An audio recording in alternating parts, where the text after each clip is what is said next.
Hello everyone. I cook opo or white squash with sardines stir fry or ginisa.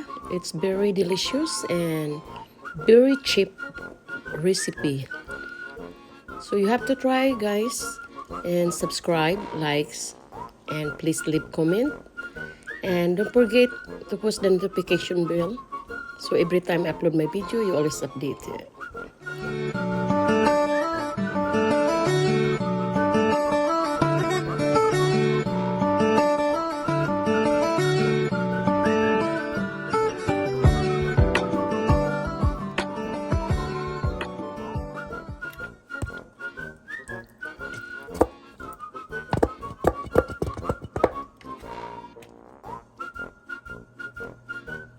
Hello guys, we're going to cook squash with sardines, white squash with sardines. We have to fry the 1/2 of onions.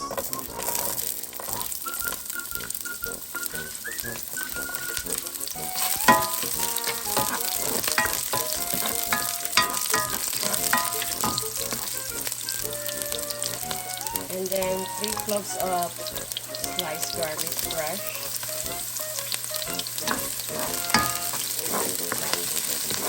So when the garlic and onions is turn light brown, we have to add the tomato. So this is medium tomatoes.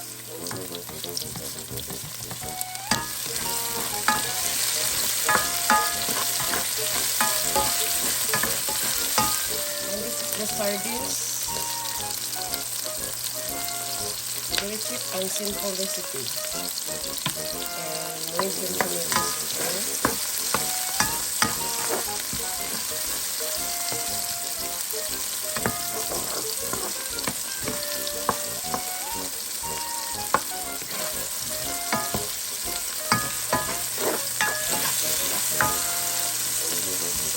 You have to put the sardines.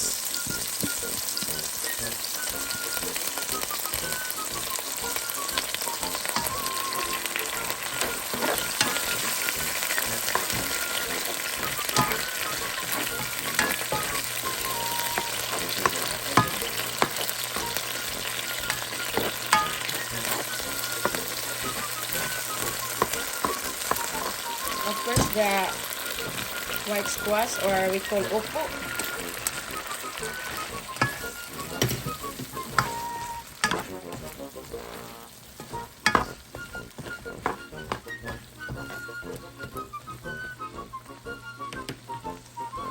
You have to add water.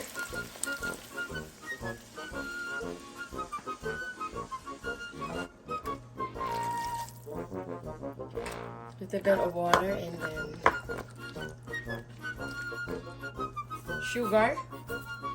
1 and 1/2 tablespoon of sugar. And then beef stock. 1 tablespoon of beef stock. And also black pepper, 1 tablespoon.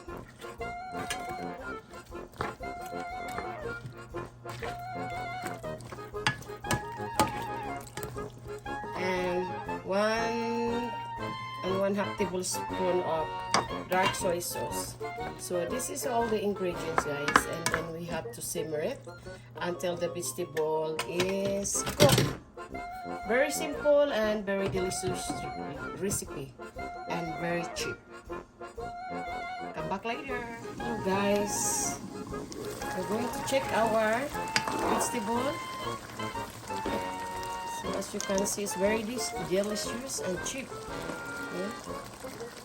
So ito guys, opo na ginisang sardines. Very simple recipe and very yummy, delicious and cheap. Perfect.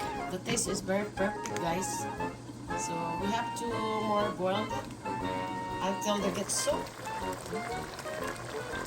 Please subscribe, like, share, and please don't forget to leave comments and also push the notification bell so every time I upload my video you always updated. Thank you.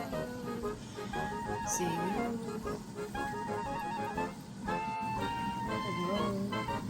Come back. Now look at that.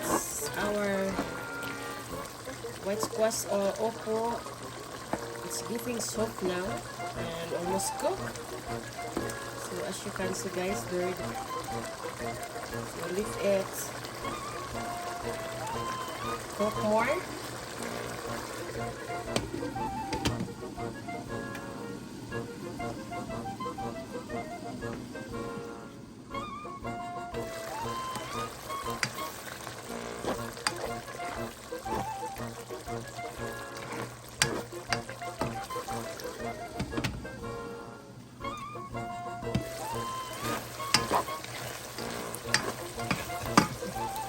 Guys, it's ready to serve.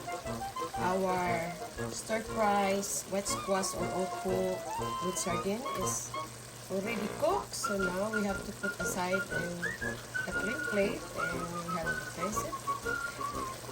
Ooh, it's very delicious.